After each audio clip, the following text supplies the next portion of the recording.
ಹಂಗಾಮಿ ಸ್ಪೀಕರ್ ಹೊಣೆಗೆ ಶಾಸಕ ಜಯಚಂದ್ರ ಅವರು ಬೇಸರವನ್ನ ಹೊರಹಾಕಿದ್ದಾರೆ. ನಾನು ಹಂಗಾಮಿ ಸ್ಪೀಕರ್ ಸ್ಥಾನ ಬೇಡ ಅಂತ ಹೇಳಿದ್ದೆ, ಆದರೂ ನನಗೆ ಹಂಗಾಮಿ ಸ್ಪೀಕರ್ ಜವಾಬ್ದಾರಿಯನ್ನ ಕೊಟ್ಟಿದ್ದಾರೆ ಅಂತೇಳಿ ರಿಪಬ್ಲಿಕನ್ಗೆ ಹಿರಿಯ ಶಾಸಕ ಟಿಬಿ ಜಯಚಂದ್ರ ಅವರು ಹೇಳಿಕೆಯನ್ನ ಕೊಟ್ಟಿದ್ದಾರೆ.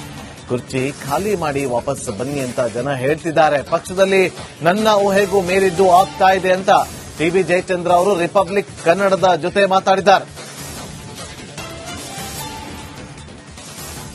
ಡಿಕೆ ಶಿವಕುಮಾರ್ ಅವರ ಮಂತ್ರಿಮಂಡಲದಲ್ಲಿ ಮಂತ್ರಿ ಸ್ಥಾನ ತಪ್ಪಿದಂತಹ ಹಿರಿಯರು ಅನೇಕರಿದ್ದಾರೆ. ಅದರಲ್ಲಿ ಪ್ರಮುಖರಾದಂತವರು ಟಿಬಿ ಜಯಚಂದ್ರ ಅವರು ದೆಹಲಿ ವಿಶೇಷ ಪ್ರತಿನಿಧಿಗಳಾಗಿ, ಹಾಗೆಯೇ ಕಾನೂನು ಸಚಿವರಾಗಿ, ನೀರಾವರಿ ಸಚಿವರಾಗಿ ಸಾಕಷ್ಟು ಅನುಭವ ಇದ್ದಂತವರು.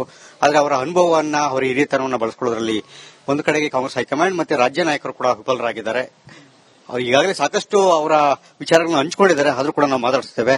ಸರ್, ಅಸಮಾಧಾನ, ಬೇಸರ ಎಲ್ಲ ಒಂದ್ ಕಡೆ, ಆದ್ರೆ ಇಷ್ಟು ಕಡೆಗಣನೆ ಅಂತಕ್ಕಂಥದ್ದು, ಒಂದು ಕಡೆ ಸಮುದಾಯಕ್ಕೆ ಮಾಡ್ತಿರ್ತಕ್ಕಂತಹ ಅಪಮಾನ, ಜೊತೆ ಹಿರಿಯತನವನ್ನು ಬಳಸ್ಕೊಳ್ತಾ ಇರತಕ್ಕಂಥದ್ದು, ನಿಮ್ಗೆ ಏನ್ ಅನಿಸ್ತದೆ ಸರ್ ಈ 2 ದಿನಗಳ ಈ ಒಂದು ಬೆಳವಣಿಗೆಗಳನ್ನು ನೋಡ್ತಾ ಹೋದ್ರೆ?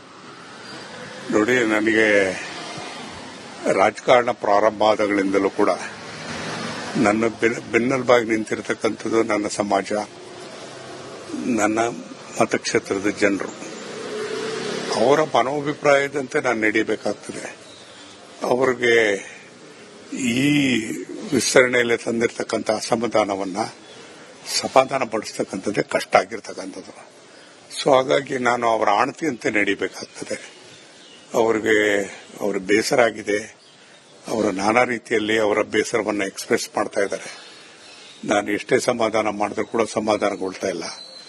ನೋಡೋಣ ಏನಾಗ್ತದೆ. ಸಮುದಾಯದ ಒತ್ತಡ ಒಂದ್ ಕಡೆಗೆ, ಸ್ವಾಮೀಜಿಗಳು ಕೂಡ ಒತ್ತಡ ಮಾಡಿದ್ರು ತಮಗೆ ಕೊಡಬೇಕು ಅಂತಂದೇಳಿ.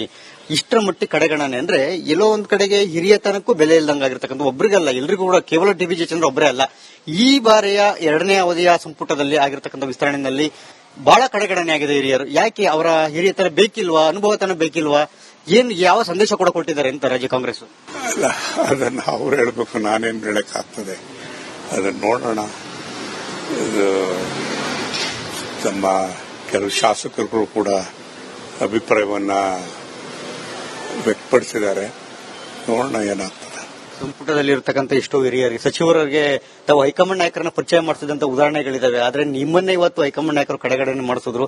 ಯಾಕೆ ಗಮನಕ್ಕೆ ಬರ್ತಾರ ಅಂತ? ಯಾವಾಗಲೂ ದೆಹಲಿ ಸಂಪರ್ಕದಲ್ಲಿದ್ರಿ, ಹೈಕಮಾಂಡ್ ನಾಯಕರ ಸಂಪರ್ಕದಲ್ಲಿದ್ರಿ, ಅವ್ರಿಗೆ ಯಾಕೆ ಏನಾಗ್ತಾ ಇದೆ ಅಂತ ನಿಜಕ್ಕೂ ಕೂಡ ಅದ್ರ ನಾನು ನನ್ನ ಊಹೆ ಮೀರಿರ್ತಕ್ಕಂಥದ್ದು.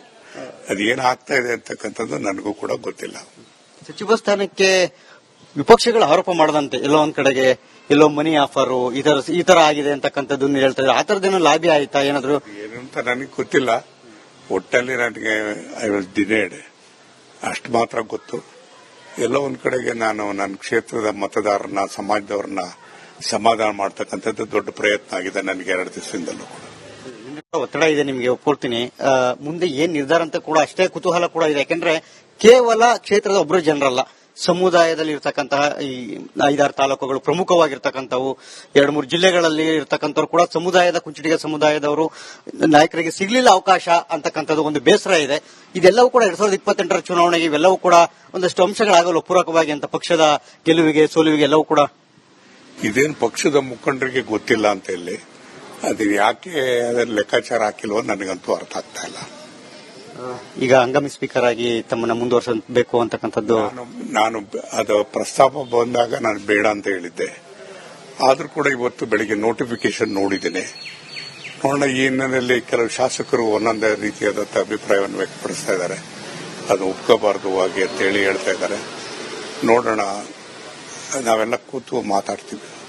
ಕ್ಯಾಮರಾ ಪರ್ಸನ್ ಶಿವ ಜೊತೆ ಸುರೇಶ್, ರಿಪಬ್ಲಿಕ್ ಕನ್ನಡ, ಬೆಂಗಳೂರು.